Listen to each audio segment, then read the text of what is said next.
Hello बच्चों, कैसे हो सब आप लोग।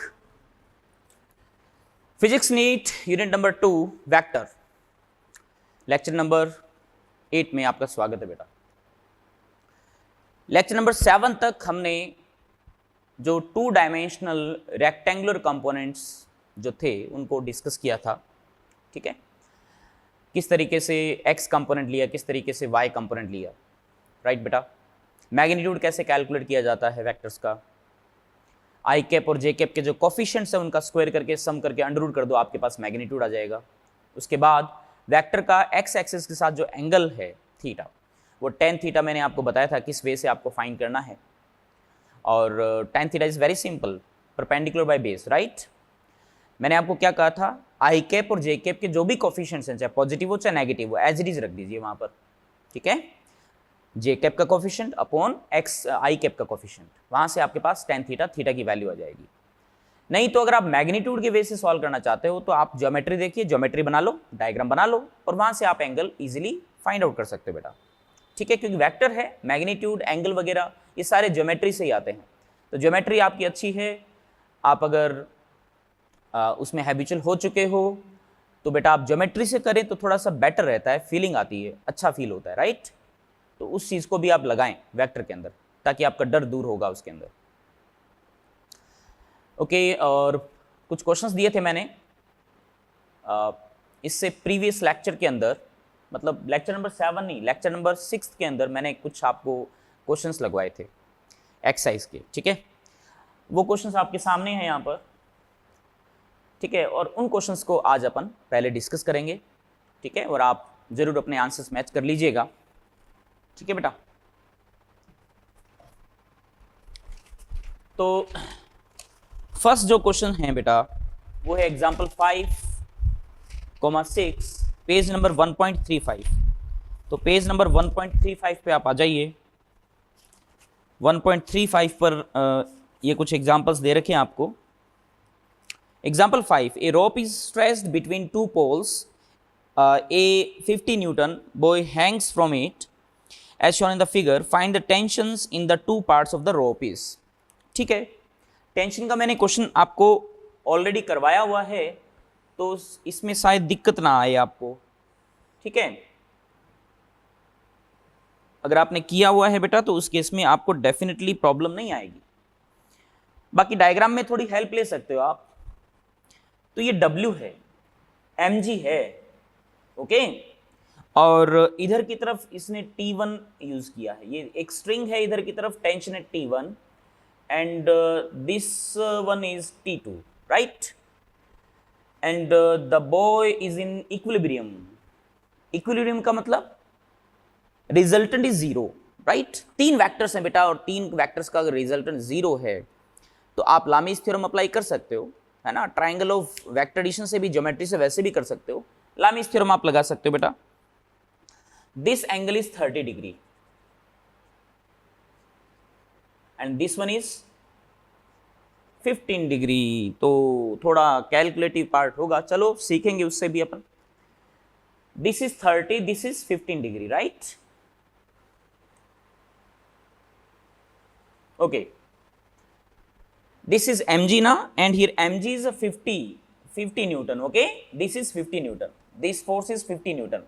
So these 3 vectors I can write, these 3 vectors T1 vector plus T2 vector plus W vector equals to 0 because boy is in equilibrium। Equilibrium means resultant is 0, right? Resultant force is 0। तो तीनों का vector sum जो है ना वो 0 होगा, ये confirm है। This angle is 30, then this will be also 30, alternate angle बेटा। दिस एंगल इज 15, तो ये भी 15 के बराबर होगा। Right, okay, this one is 90, this one is 90, right, and 30 plus 15 is 45। What is the angle between these two vectors is 180 minus 45। Okay, 180 minus 45। ठीक है, तो हमने एंगल्स फाइंड आउट कर लिए हैं यहां पर। तो लामीज थ्योरम आप लगाओगे तो भूल तो नहीं गए ना, Lami's theorem. This angle is 90 plus 30, this angle is 90 plus 15. This angle is 180 minus 45.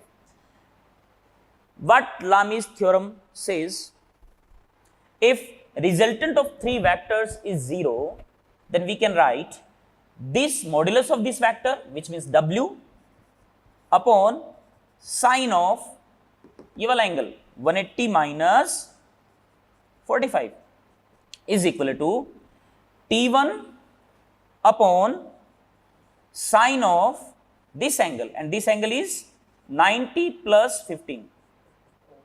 Next, this force is T2 upon sine of this angle, sine 90 plus 30. ठीक है, हाँ बेटा, तो यहां तक आपने कर लिया होगा। अच्छा, W की वैल्यू 50 दे रखी है आपको, 50 रख दीजिए। साइन 180 माइनस 45, सेकंड क्वाड्रेंट में साइन पॉजिटिव होता है, 180 है तो कोई कन्वर्जन नहीं होगा, साइन 45 आ गया, is equal to T1 upon sine 90 plus 15, second quadrant में साइन पॉजिटिव होता है तो इसकी वैल्यू पॉजिटिव आएगी।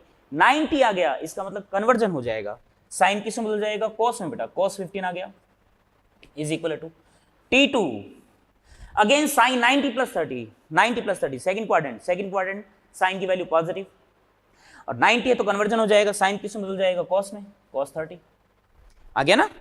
अब बेटा एक बात सुनो, आप अगर इन दोनों को इक्वेट करोगे तो आपके पास T1 की वैल्यू आ जाएगी। साइन 45 आप जानते हो 1/√2 होता है, कॉस 30 की वैल्यू √3/2 होती है।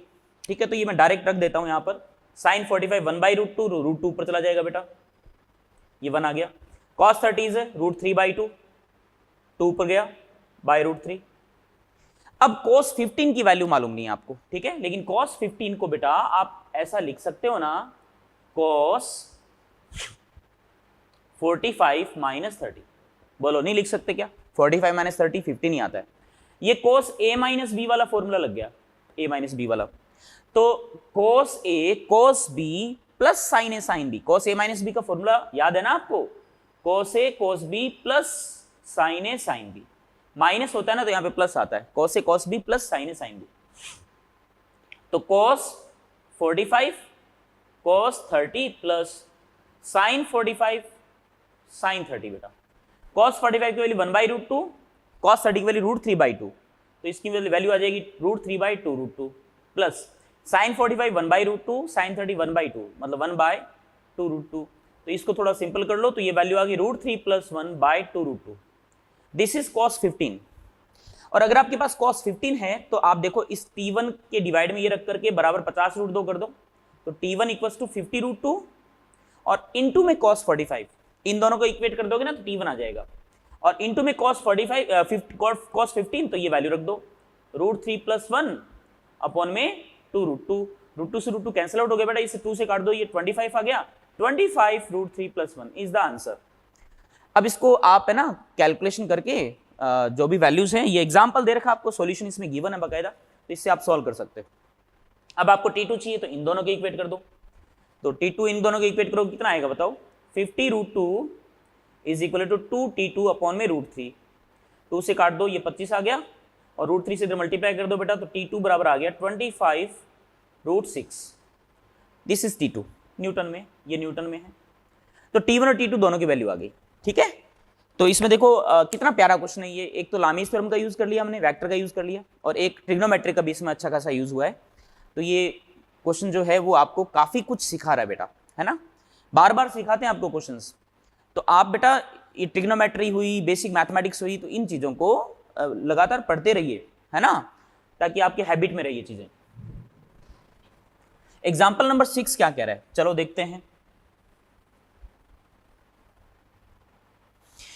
A weight mg is suspended from the middle of a rope whose ends are at the same level. Okay, the rope is no longer horizontal. Find the minimum tension required to completely straighten the rope.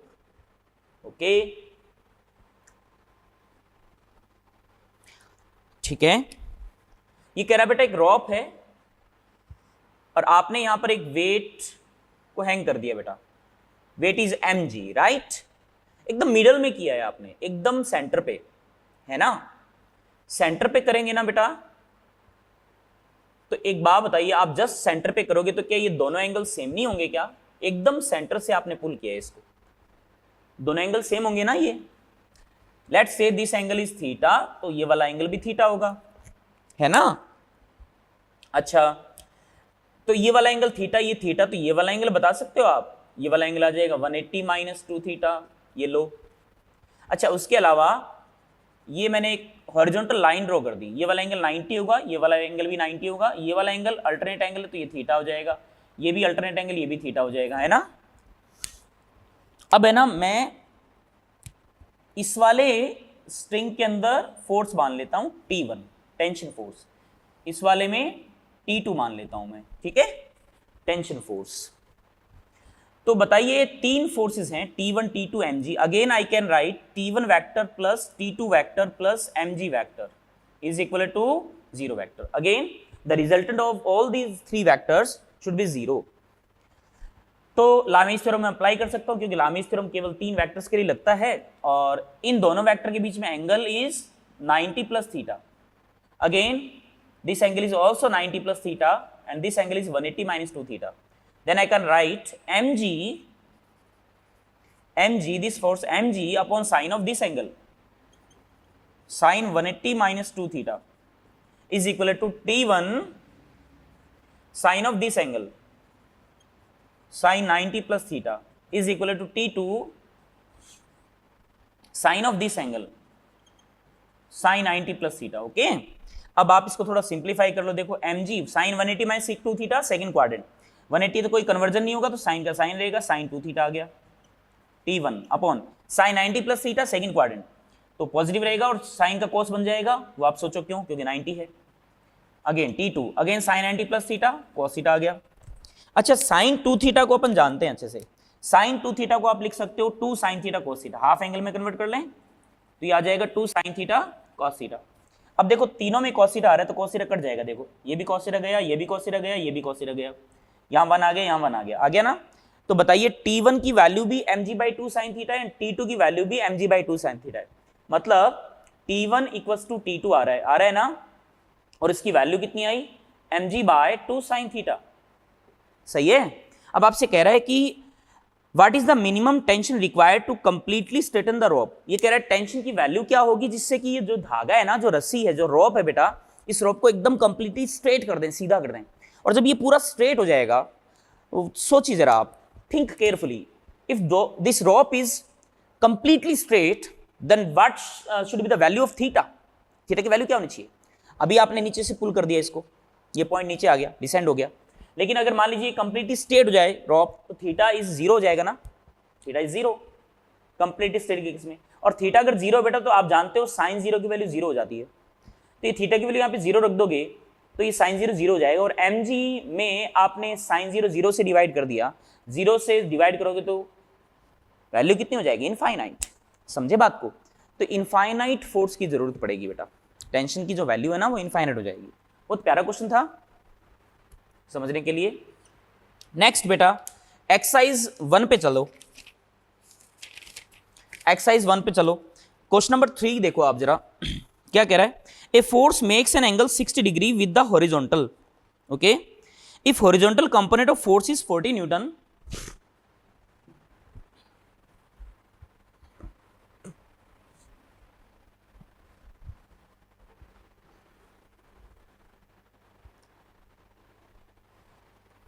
if horizontal force is a component of अच्छा horizontal component of force is 40 Newton,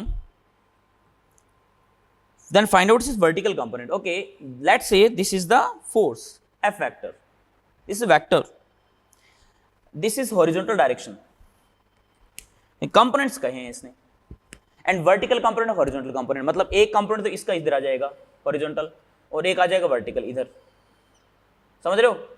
horizontal and vertical obviously दोनों के बीच में 90 degree angle होगा, तो ये rectangular components है। तो ये जो एफ वेक्टर है ना, इन दोनों का वेक्टर सम है।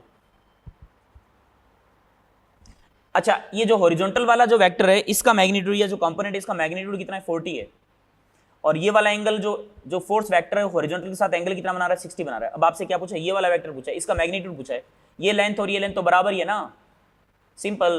परपेंडिकुलर चाहिए अपन को, तो परपेंडिकुलर अपॉन बेस, ये पी मान लो, p/40 perpendicular upon base p/40 is tan 60 ना, अरे tan थीटा, क्योंकि परपेंडिकुलर चाहिए, बेस दे रखा है अपन को, ये तो थोड़ी दे रखा है, ये नहीं दे रखा तो कोई दिक्कत नहीं, बेस दे रखा है, परपेंडिकुलर निकाल सकते हो आप। tan 60 की वैल्यू बेटा कितनी होती है √3, देन p इक्वल्स टू 40√3 आ गया। देखो सिंपल है ना। नेक्स्ट क्वेश्चन पे चलते हैं। क्वेश्चन नंबर, अच्छा ये एक्सरसाइज फर्स्ट का क्वेश्चन नंबर 3 था, ठीक है, केवल एक ही क्वेश्चन था, बाकी मैंने डिस्कस कर लिए थे पहले ही। एग्जाम्पल 1 to 4 6 पेज नंबर 1.45 पे आइए, पेज नंबर 1.45 पे आइए बेटा। तो एग्जाम्पल्स दे रखे हैं आपको, एग्जाम्पल 1 to 4 6, ओके ठीक है। देखिए एग्जाम्पल 1 को देखो बेटा, A vector is turned without changing its length through a small angle d theta. What are delta A vector and delta A? Very beautiful question बेटा, बहुत ही सुंदर प्रश्न है ये, ठीक है। और इस क्वेश्चन को आपको करना है। देखिए ये कह रहा है कि एक वेक्टर है A vector, this is A vector right, और आपने इस वेक्टर को टर्न कर दिया, घुमा दिया। घुमाने के बाद मान लीजिए ये वेक्टर यहां आ गया बेटा, आ गया। अच्छा अब क्या ये वेक्टर सेम रह पाएगा क्या? नहीं ना, ये वेक्टर बदल जाएगा। इसको मैंने ए डैश वेक्टर लिख दिया, क्योंकि डायरेक्शन भी तो मैटर करती है ना। आपने इस वेक्टर को केवल रोटेट किया है, there is no change in the length of vector, means magnitude remains constant. If the magnitude of A vector is A, then magnitude of a dash vector is also a. There is no change in the magnitude of a vector, right? But vector will change, vector change हो जाएगा। और ये कह रहा है कि आपने इस वेक्टर को जब रोटेट किया तो कितना एंगल लिया बेटा? D theta. This is the small angle d theta, right. What are modulus of delta A vector? Modulus of delta A vector, what is delta A vector? What is delta A vector? Delta A vector, delta A vector, delta का use मैंने differentiation में भी थोड़ा सा बताया था आपको। तो delta A vector means change in A vector, ठीक है। डेल्टा ए वेक्टर लिखा हुआ है ना, इसका मीनिंग है बेटा change in A vector. Change बोले तो डिफरेंस, डिफरेंस बोले तो सबट्रैक्शन। कौन सा vector? Subtraction vector, this is subtraction vector, right. तो प्लीज इसमें कंफ्यूज नहीं होइएगा और घबराइएगा नहीं, ठीक है। तो कई चीजें जो हैं वो क्वेश्चंस जैसे से आप डिस्कस करते हो बेटा, पढ़ोगे, न्यूमेरिकल सीखोगे, तो वहां से उन चीजों को सीखने को मिलेगा आपको, ठीक है। तो ज्यादा ज्यादा न्यूमेरिकल्स कीजिए। तो ये ए वेक्टर है, ये ए डैश वेक्टर चेंज हो गया और मैग्नीट्यूड दोनों का सेम है and angle is very very small, ये ध्यान रखना। तो आप ये बताइए कि चेंज इन ए वेक्टर क्या आएगा? Final vector is this, initial vector is this. अगर मैं चेंज की बात करूं तो चेंज जो डेल्टा ए वेक्टर है वो बेटा ए डैश वेक्टर माइनस ए वेक्टर नहीं होगा क्या? अरे बोलो, इन दोनों वेक्टर का सबट्रैक्शन है भाई, ए डैश वेक्टर माइनस ए वेक्टर। चेंज मतलब फाइनल माइनस इनिशियल, तो ए डैश वेक्टर माइनस ए, ए डैश वेक्टर माइनस ए, दोनों वेक्टर अगर एक ही पॉइंट से स्टार्ट हो रहे हैं तो आपको बताया था सबट्रैक्शन वेक्टर आप ये बना सकते हो। इसकी एरो की टिप अगर ए डैश पे जा रही है तो इसका मतलब ए डैश माइनस ए वेक्टर है। This is delta A vector, correct. और आपसे क्या पूछा है? आपसे पूछा है modulus of delta A vector क्या होगा, मतलब आपसे इस एरो की लेंथ पूछी है बेटा, लेंथ। इसकी लेंथ ए, इसकी लेंथ ए, तो इसकी लेंथ बताइए कितनी है। And delta theta, D theta जो है ना बहुत ही छोटा है जी।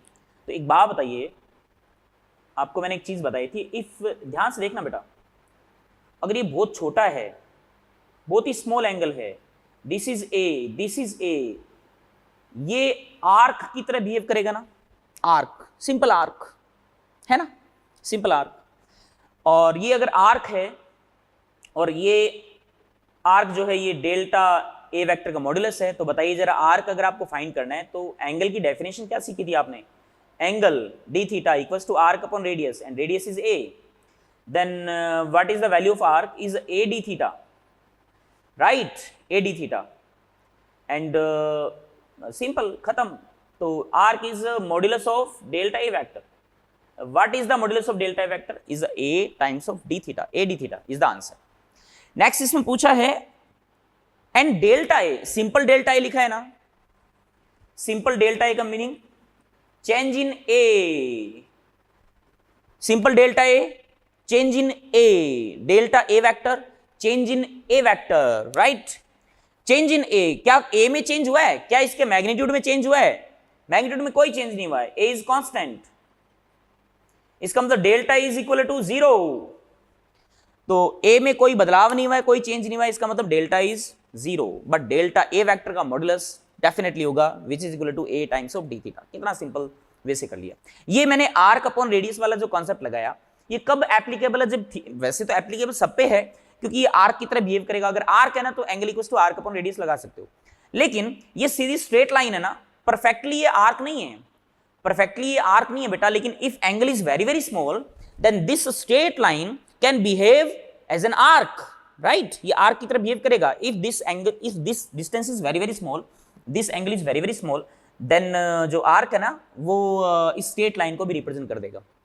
लेकिन अगर एंगल लार्ज है तो उस केस में ये लेंथ सीधी जो है वो आर्क की तरह बिहेव नहीं करेगी, तो आप नहीं लगा सकते ये फॉर्मूला। स्मॉल एंगल के लिए मैंने यहां पर यूज किया है बेटा, ठीक है? तो इस वे से बेटा आप सॉल्व कर सकते हो इसको। समझ में आ गया होगा आपको? वैसे कोई हाईफाई चीज नहीं है, और वैसे अगर आप इसको ट्रिग्नोमेट्री से करें तो उससे भी कर सकते हैं। जैसे ये ए है, ये ए है और ये डी थीटा है, तो ये वैसे भी आइसोसेलेस ट्रायंगल बन चुका है। ये पूरा डी थीटा है तो ये हाफ एंगल हो जाएगा डी थीटा बाई 2। ये देखो ये 90 डिग्री है तो ये राइट एंगल ट्रायंगल बन गया। एंगल के सामने वाला परपेंडिकुलर होता है, ये हाइपोटेनस होता है। तो बताइए जरा इसका बेस कितना आ जाएगा? सॉरी परपेंडिकुलर, एंगल के सामने वाला परपेंडिकुलर, तो परपेंडिकुलर कितना आ जाएगा? A sine D theta by 2, this is angle. और ये भी सेम आएगा, तो ये जो डेल्टा ए का जो मॉड्यूलस है वो क्या आएगा? 2a sign D theta by 2 आया कि नहीं आया? सिंस मैंने आपको बताया था if theta is very very small then sine theta theta हो जाता है। वैसे similarly d theta is very very small तो साइन डी थीटा बाई 2 जो है, ये जो एंगल है वो डी थीटा बाई 2 के बराबर हो जाएगा ना। ये value sine D theta by 2 की वैल्यू ये रख दो सीधी सीधी, तो कितनी आ जाएगी? 2a into D theta by 2, 2 से 2 कैंसिल आउट हुआ तो हमारे पास वैल्यू आ गई ए डी थीटा। तो वो डायरेक्ट भी आप फाइंड आउट कर सकते थे, ठीक है? इस तरीके से हमने कैलकुलेट किया बेटा। चलिए नेक्स्ट एग्जांपल, जो एग्जांपल नंबर 2 है, देखिए पढ़िए। The magnitude of A vector is 10 units and it makes an angle 30 degree with the X axis. Find the component of vector if it lies in the X Y plane. Okay, component find out करने हैं आपको, तो काफी easy question है ये।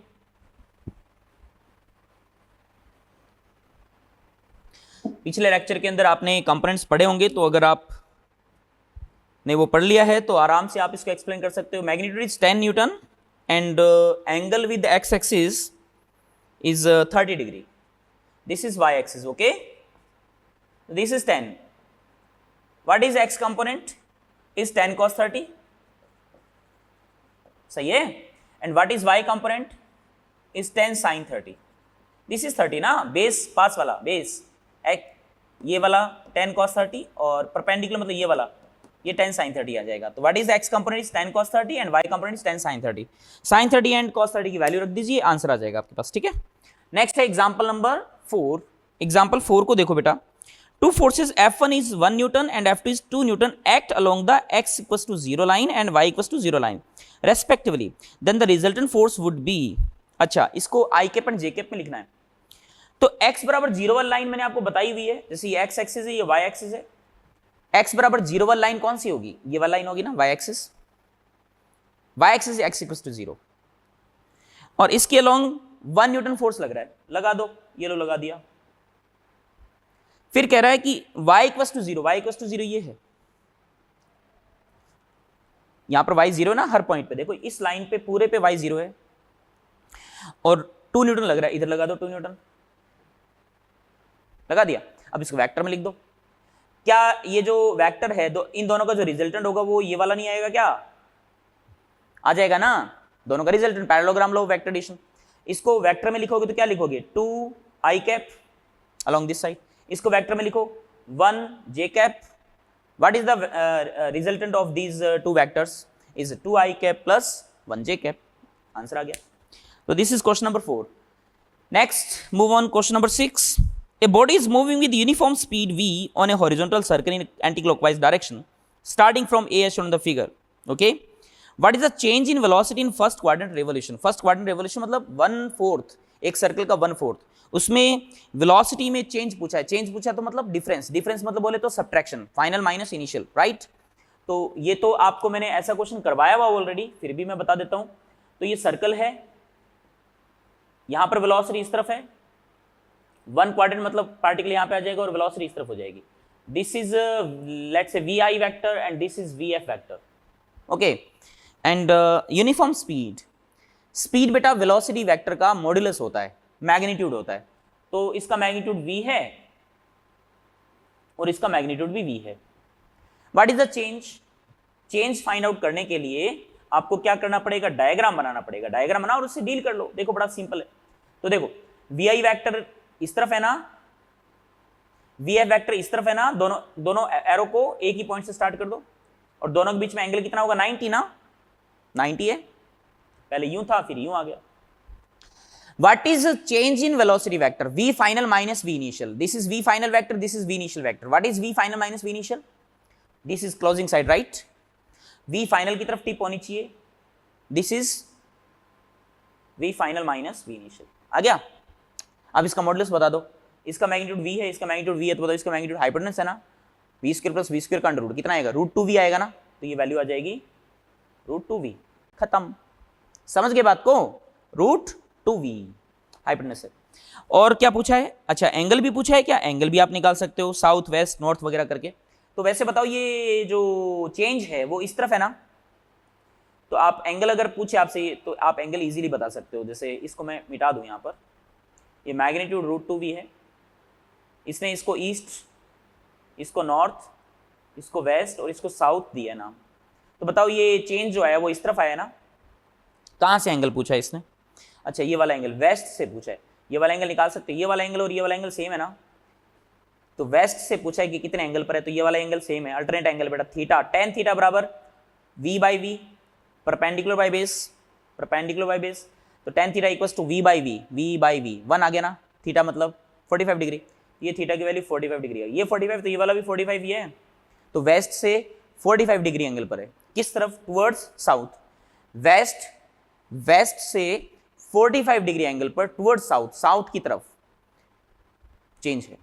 Correct, ये कर लिया बेटा हमने। अब एग्जांपल 9 पे आइए, page number 1.46। Let AB vector AB be a vector in 2-dimensional plane with the magnitude 4 units. अच्छा magnitude 4 unit है, and making an angle of 60 degree with the x-axis and lying in the first quadrant. Okay. Find the component of AB vector along x-axis and y-axis. Hence, represent AB vector in terms of I cap and j cap, and also verify that the calculation component is correct.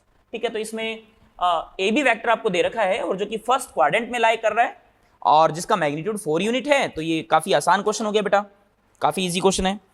और 60 degree with the x-axis, right? This is y, this is x-axis. Draw कर दो, यहां से draw करना, कहीं से भी draw कर दो आप। ये लो ड्रॉ कर दिया मैंने। और इसका मैग्नीट्यूड कितना? 4 है बेटा, और x-axis से ये एंगल कितना है? 60 डिग्री है। खत्म। और आपसे पूछा x एंड y कंपोनेंट कितने होंगे, बताओ जरा। इस 4 का एक तो x कंपोनेंट इधर आ जाएगा, आ गया ना, और एक y कंपोनेंट इस तरफ आ जाएगा। देखो what is x component of this vector? Is 4 cos 60, 4 cos 60, cos 60 is 1/2, 4/2 is a 2, right? And what is vertical component or component in y direction is 4 sin 60, sin 60 is √3/2 into 4, 2 √3. Y component is 2 √3 and x component is 2. Okay, this is the AB vector, A to B, AB vector. So AB vector is the vector sum of this vector and this vector. What is this vector? Magnitude is this vector is 2. And acting along x-axis, then this vector is represented by 2i cap, and this vector is 2j, 2 √3 j cap.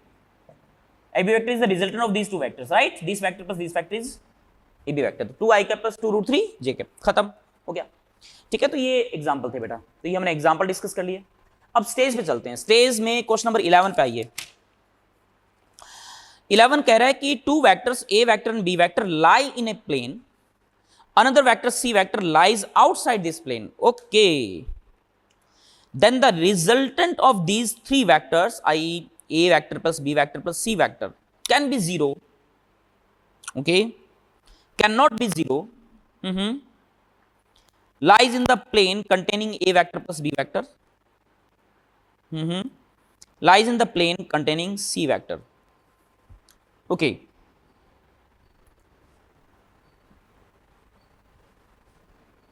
ये प्यारा question बेटा।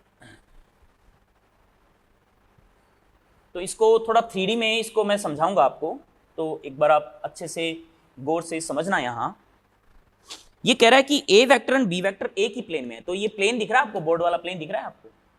तो जैसे मैंने यहां पर ये A vector बना दिया, ठीक है, और ये बी वेक्टर बना दिया बेटा। तो आप ये बताएं कि A vector plus B vector कहां आएगा? मैं खाली A vector plus B vector पूछ रहा हूं। A vector plus B vector इधर ही आएगा ना, this is A vector plus B vector ना। अब ये कह रहा है कि एक अनदर वेक्टर सी वेक्टर जो कि इस प्लेन में है ही नहीं। तो बताइए A vector plus B vector plus C vector कहां पे होगा? जीरो होगा कि नहीं होगा? कई सारे ऑप्शंस है। तो this is A vector plus B vector ना, this is A vector plus B vector. तो हम इन दोनों पे फोकस नहीं करेंगे, केवल इसी पे फोकस करेंगे। This is A vector plus B vector, right? ठीक है। अब आप ये बताइए, अब सी वेक्टर मैं किधर लेट करूं, किधर कंसीडर करूं? यहां पर चलो मार्कर ही ले लेते हैं हम। Let's say this is C vector, this is C vector and this is A vector plus B vector, right? ठीक है। तो इनको दोनों को मैं, this is A vector plus B vector, A vector plus B vector, and let's say C vector is outside the board. C vector इधर है, क्योंकि सी वेक्टर इस प्लेन में नहीं हो सकता, ये इसने दे रखा है C vector outside the board के। तो this is A vector plus B vector and this is C vector, right? तो what is the resultant of A vector plus B vector plus C vector? A vector plus B vector and this is C vector. Then resultant of these two vectors is along this side ना, right? ये इधर की तरफ होगा। क्या वो zero हो सकता है? कैसे होगा जीरो यार? नहीं हो सकता ना, जीरो किसी भी हालत में नहीं हो पाएगा। अगर C वेक्टर एग्जैक्टली इस तरफ होता, A vector plus B vector के जस्ट इस तरफ होता और एक ही प्लेन में होता, तो इसका मतलब सी वेक्टर का जो मैग्नीट्यूड अगर ए वेक्टर प्लस बी वेक्टर के बराबर होता, मैग्नीट्यूड कह रहा हूं, मैग्नीट्यूड इसका इसके बराबर होता, और डायरेक्शन अगर अपोजिट होती, तो इसका मतलब सी वेक्टर को मैं लिख सकता था minus of A vector plus B vector. फिर दोनों का सम करते तो कट जाता, पूरा पूरा कितना आ जाता? जीरो आ जाता, राइट? तो मतलब अगर सी वेक्टर इसी प्लेन में होता ना, तो इसका आंसर मे बी जीरो हो जाता। लेकिन ये प्लेन में बाहर है बेटा, कैन बी जीरो नहीं, can not be zero is the better answer. lies in the plane containing a vector plus b vector। a vector plus b vector जो है, क्या इनका जो रिजल्टेंट है a vector plus b vector and c का, वो resultant इधर आएगा ना, ठीक है? क्या वो इस प्लेन में लाई नहीं कर रहा? कर रहा है ना। a vector plus b vector और c वेक्टर का जो प्लेन होगा, उसी प्लेन में ही इनका दोनों का रिजल्टेंट लाई करेगा। और lies in the plane containing c vector, yes. तो सी वेक्टर और A vector plus B vector का जो प्लेन है, उसी प्लेन के अंदर इसका रिजल्टेंट लाई करेगा बेटा, है ना। तो इसका बेटर आंसर जो है, इसने प्रॉपर्ली दे नहीं रखा है, मैं देखता हूं 11 का second, can not be zero, can not be zero and can be zero तो रॉन्ग हो गया, can not be zero okay है, सही है, कोई दिक्कत नहीं है। Lies in the plane containing, ये A vector plus B vector नहीं है। ये थर्ड ऑप्शन जो है ये थोड़ा सा इनकरेक्ट है, क्योंकि मतलब इसने जो है इसमें जो दे रखा है उसको बहुत सही है वैसे इसके हिसाब से। ये कह रहा है कि जो A vector plus B vector plus C vector जो है, रिजल्टेंट वेक्टर जो है वो A vector plus B vector and जो सी वेक्टर है, इन दोनों का रिजल्टेंट जो है मतलब इधर आएगा, और वो जो वेक्टर है वो A vector plus B vector, ये वाला वेक्टर है। ये वेक्टर जिस प्लेन में लाई करेगा उसमें ये लाई कर रहा है, यही लाइन है ना, lies in the plane containing A vector plus B vector. ये कह रहा है कि उस प्लेन में लाई करेगा जिसमें ए वेक्टर प्लस बी वेक्टर लाई कर रहा है, ऑब्वियसली ये सही है। और फोर्थ कह रहा है lies in the plane containing C vector. तो सी वेक्टर जिस प्लेन में लाई कर रहा है, क्या उस प्लेन में लाई नहीं कर रहा है? ये लाई कर रहा है, ये कर रहा है ना।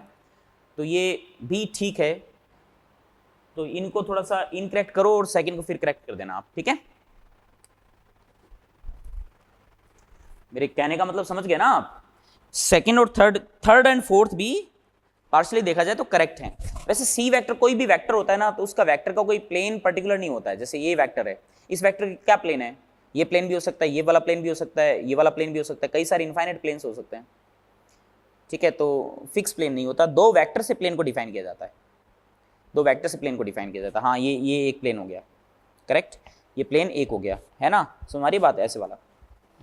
तो ये जो A vector plus B vector plus C vector जो रिजल्टेंट इन तीनों का, वो कहीं ना कहीं इसके बीच में आएगा यूं यूं, और वो जो वेक्टर है वो वेक्टर जिस प्लेन में लाई कर रहा है, वो वेक्टर जिस प्लेन में लाई करेगा ना, वो A vector plus B vector जिस प्लेन में लाई कर रहा है वो, हाँ ऑब्वियसली उन दोनों का प्लेन सेम हो सकता है, लेकिन एक वेक्टर से अपन प्लेन को डिफाइन नहीं करते हैं, इसलिए इसने इन दोनों को इनकरेक्ट पार्शली मान लिया होगा। बेटर आंसर तो है ही, खैर सेकंड ऑप्शन तो है ही। नेक्स्ट क्वेश्चन है question number 15। Following sets of 3 forces act on a body whose resultant can not be zero. Very easy. 10 10 10 zero हो सकता है, डेफिनेटली जीरो हो सकता है। पहले वाले को ए मान लो, दूसरे वाले को बी मान लो, तीसरे वाले को सी मान लो। 10 10 का नेगेटिव करोगे, सब्ट्रैक्ट करोगे, जीरो आ गया। मिनिमम जीरो होना चाहिए, मैक्सिमम 10 10 20, और थर्ड है 10, तो मतलब पॉसिबल है, जीरो पॉसिबल है। दूसरा देखो 10 10 20, ये भी पॉसिबल है।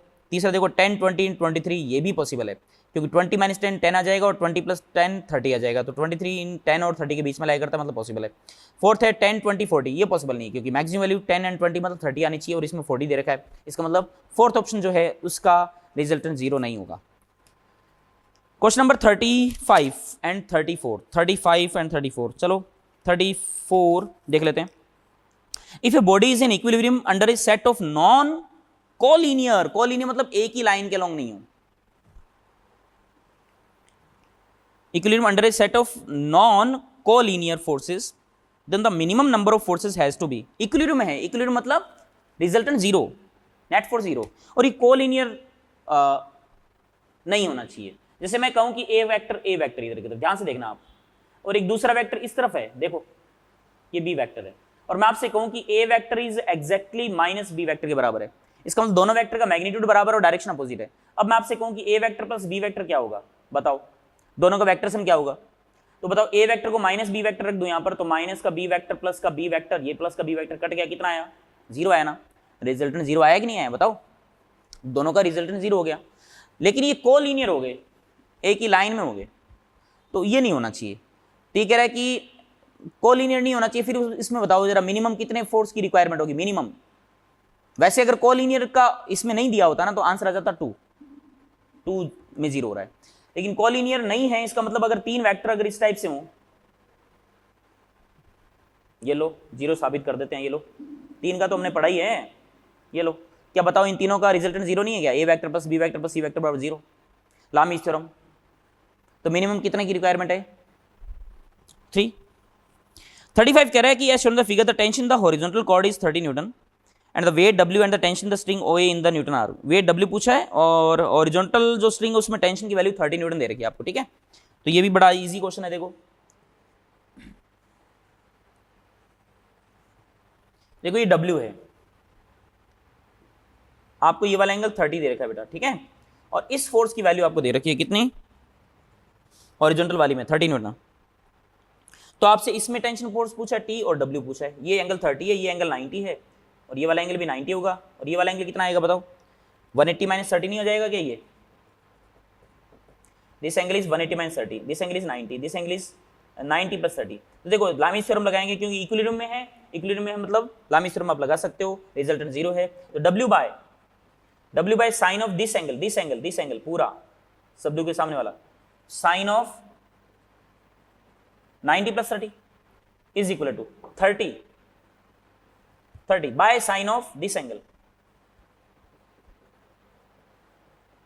180 - 30 is equal to T by sine of 90,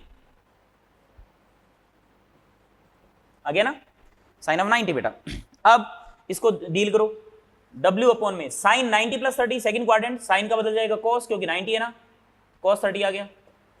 next क्या है 30 अपॉन में sine 180 - 30, again second quadrant, sine का साइन रहेगा क्योंकि 180 है ना, तो साइन 30 आ गया is equal to next T by sine 91, इन दोनों को बराबर करो पहले, W by cos 30 √3/2, 30 by sine 30 1/2, 2 से 2 कैंसिल आउट हो गया, W आ गया 30 √3 न्यूटन आ गया, ये W आ गया। अब इन दोनों को बराबर कर दो, इन दोनों को बराबर करो, T बराबर देखो कितना, ये तो 1 है डिवाइड में T बराबर आ गया 30 बाय साइन 30, साइन 30 से 1/2 2 पर चला जाएगा, कितना आ जाएगा 60, खत्म। तो T की वैल्यू 60 आ गई, और वो 30√3 न्यूटन। ठीक है बेटा, तो ये क्वेश्चन नंबर 34, 35 भी हमने कर लिए हैं। फिर स्टेज सेकंड पे चलिए, स्टेज सेकंड का क्वेश्चन नंबर 2। क्वेश्चन नंबर 2 क्या कह रहा है, can the resultant of two vector be zero, can the resultant of two vectors be zero, क्या दो वेक्टर का रिजल्टेंट जीरो नहीं हो सकता? अभी भी बताया हो सकता है, क्या दिक्कत है? Yes, then the two vectors are same in magnitude and direction, ना डायरेक्शन अपोजिट होनी चाहिए, नो नहीं। Yes, when the two vectors are same in magnitude but opposite direction, yes हो गया ना, अपोजिट डायरेक्शन होनी चाहिए और मैग्नीट्यूड क्या होना चाहिए, सेम होना चाहिए, दोनों वेक्टर का रिजल्टेंट भी जीरो हो सकता है। तो ये सेकंड हो गया बेटा। नेक्स्ट स्टेज थर्ड पे आइए, question number 4 and 9, 4 and 9। Question number 4 को पढ़िए, given that p vector plus q vector plus r vector equals to 0, right, ये आपको गिवन है। 2 out of 3 vectors are equal in magnitudes, 2 out of 3 vectors are equal in magnitudes, ठीक है। then the magnitude of third vector is √2 times that of the other two, which of the following can be the angles between these vectors? okay, तो options में से अपन को check करना है कि कौन सा ऑप्शन सही है बेटा। तो 3 वेक्टर दे रखे हैं, लामीज थ्योरम भी लगा सकते हो, ट्रायंगल से भी कर सकते हो। 2 out of 3 vectors are equal in magnitude, let's say p vector का मैग्नीट्यूड है a, q वेक्टर का मैग्नीट्यूड भी मैंने a मान लिया, ठीक है। The magnitude of third vector is √2 times that of the other two, मतलब r वेक्टर जो है उसका मैग्नीट्यूड मैंने √2a मान लिया, जो ये कह रहा है उसके हिसाब से। Which of the following can be the angles between these vectors, अब ये कह रहा है इन तीनों वेक्टर्स के बीच में एंगल क्या होगा। चलो ठीक है, देख लेते हैं। p vector, q vector and this is r vector, है ना, ये लो। तो ये तीनों का रिजल्ट 0 हो गया ना, एक ट्रायंगल को फॉर्म कर दिया। ये लेंथ a है, ये लेंथ a है, और ये लेंथ कितनी है, √2a। और वैसे √2a, थोड़ा दिमाग लगाओ, खोपड़ी लगाओ, वैसे तो सिंपल क्वेश्चन है, कोई ज़्यादा हाईफाई नहीं है ये, आराम से आप पता कर सकते हो कि एंगल कितना होगा।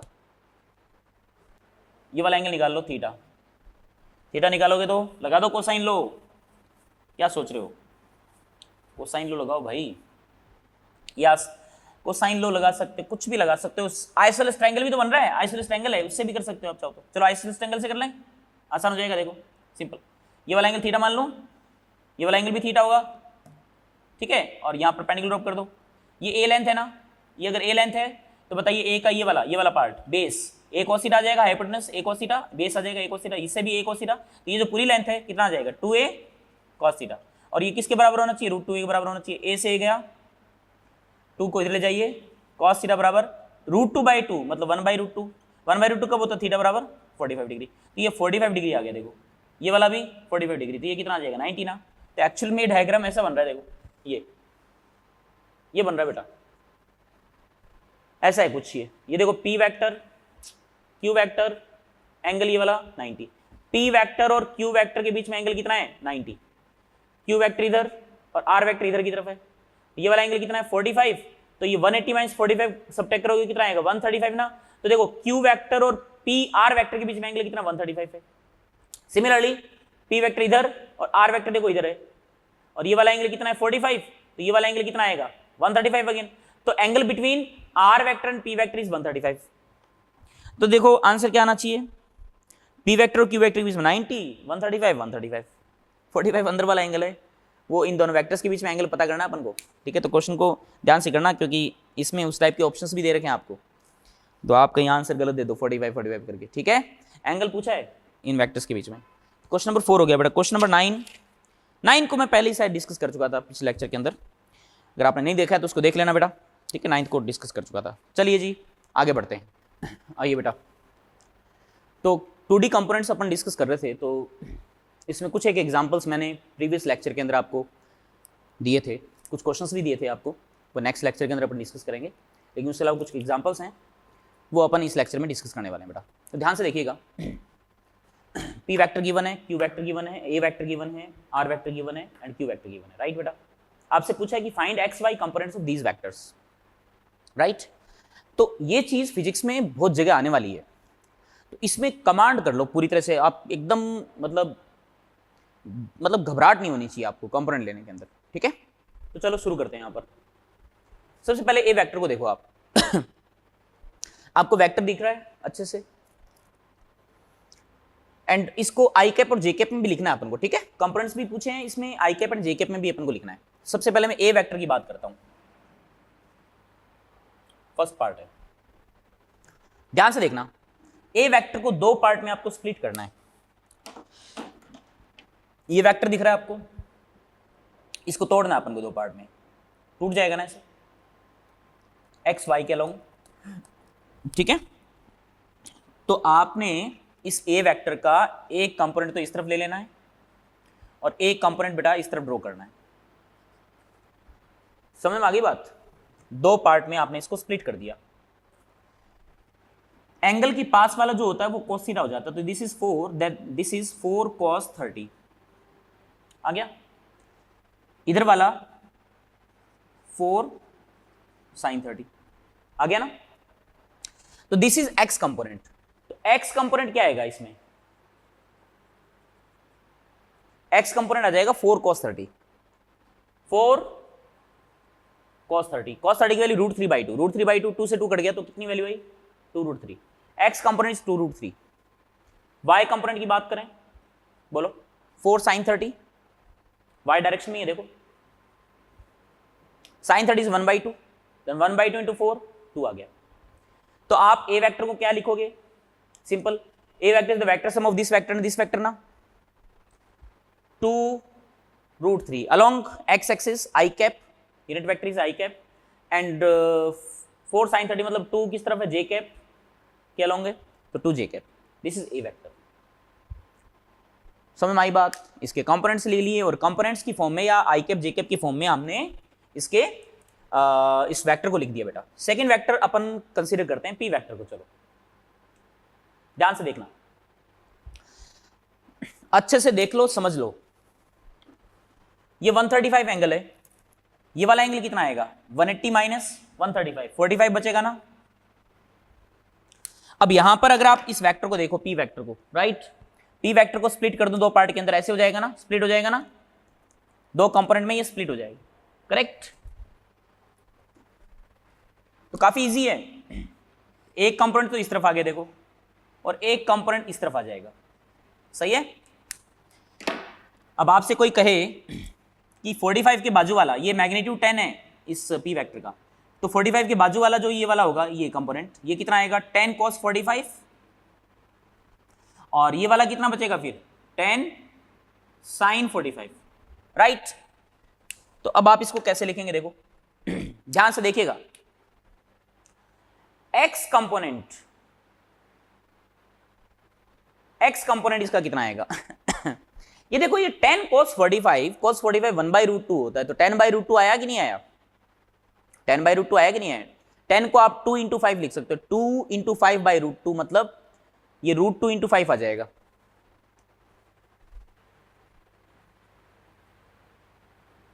ये वैल्यू आ जाएगी 5 इंटू √2, ये वाला भी 5 इंटू √2 आ जाएगा। वैल्यू तो सेम ही है क्योंकि sin 45 भी 1/√2 होता है, तो ये भी 5√2 आ जाएगा। अब प्रश्न क्या है, देखिए, x component of this p vector, x component of this p vector is equal to, मैं लिख रहा हूं यहां पर, ध्यान से देखना, -5√2। क्यों लिखा है मैंने -5√2? सोचो आप, x component of this p vector is -5√2, क्योंकि 5√2 जो है ना वो माइनस x एक्सिस के अलोंग है, तो x एक्सिस के अलोंग इसका उल्टा लिखना है अपन को, ठीक है। अगर मैं यहां ये लिखता ना -x कंपोनेंट कितना आता है इसका, तो वो आता है 5√2, -x के अलोंग जो कंपोनेंट आता है वो 5√2, लेकिन x एक्सिस के अलोंग अगर तो कंपोनेंट की बात करें तो वो माइनस का 5√2 आ जाएगा, ठीक है, कि माइनस एक्सिस के अलोंग 5√2 है लेकिन एक्सिस के अलोंग -5√2, ठीक है, ये ध्यान रखें आप। y कंपोनेंट की बात करें तो ऊपर अगेन 10 sin 45, 10 sin 45 है ना, ये वाली वैल्यू भी कितनी आएगी? 5√2 आएगी ना। y डायरेक्शन में ही है 5√2, तो कोई दिक्कत नहीं है। और मैं यहां पे लिखता -y कंपोनेंट, तो -y के अलोंग नहीं है ये, तो इसका उल्टा लिख दो, सही है। तो आई होप ये समझ में आ गया होगा आपको। अब जैसे मुझे इसको वेक्टर में लिखना है तो बड़ा आसान है, वेक्टर में लिखना तो बहुत ईजी है, ये तो हम ऑलरेडी प्रैक्टिस कर चुके हैं इसकी।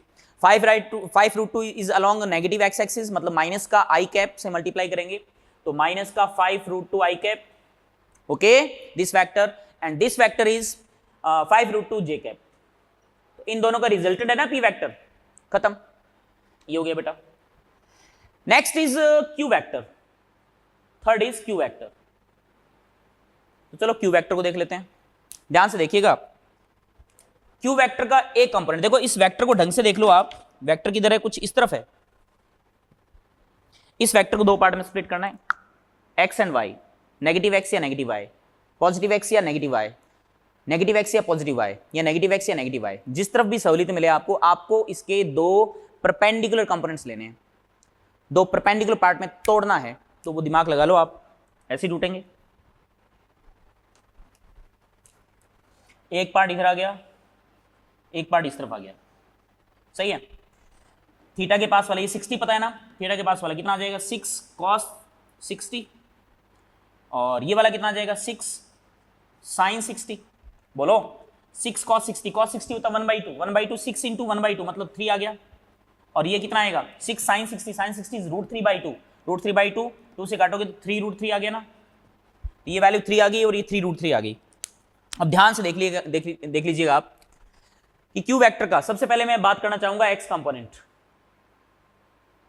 बताओ 3√3, लेकिन ये नेगेटिव एक्स की तरफ है, तो पॉजिटिव एक्स के क्रॉसपोंडिंग इसकी वैल्यू क्या लिखोगे -3√3। सिमिलरली नेगेटिव एक्स की तरफ लिखता तो 3√3 आ जाता। ऐसे ही वाई कंपोनेंट की बात करो, किधर है 3, किस तरफ नेगेटिव वाई, तो इसका मतलब वाई की तरफ -3। आई बात समझ में। और अगर आपसे नेगेटिव वाई एक्सिस की तरफ पूछता तो +3 हो जाता। क्यू वेक्टर को कैसे लिखोगे, क्यू वेक्टर बोलो 3√3 माइनस आई कैप, 3 माइनस जे कैप, सही है। और इन दोनों का रिजल्टेंट ये क्यू वेक्टर है, इसका मतलब -3√3 आई कैप -3 जे कैप, खत्म। Fourth part is R vector. अब होप आपको समझ में आ गया होगा। आर वेक्टर स्प्लिट कर दिया मैंने, लीजिए आर वेक्टर का एक कंपोनेंट इस तरफ और एक कंपोनेंट इस तरफ।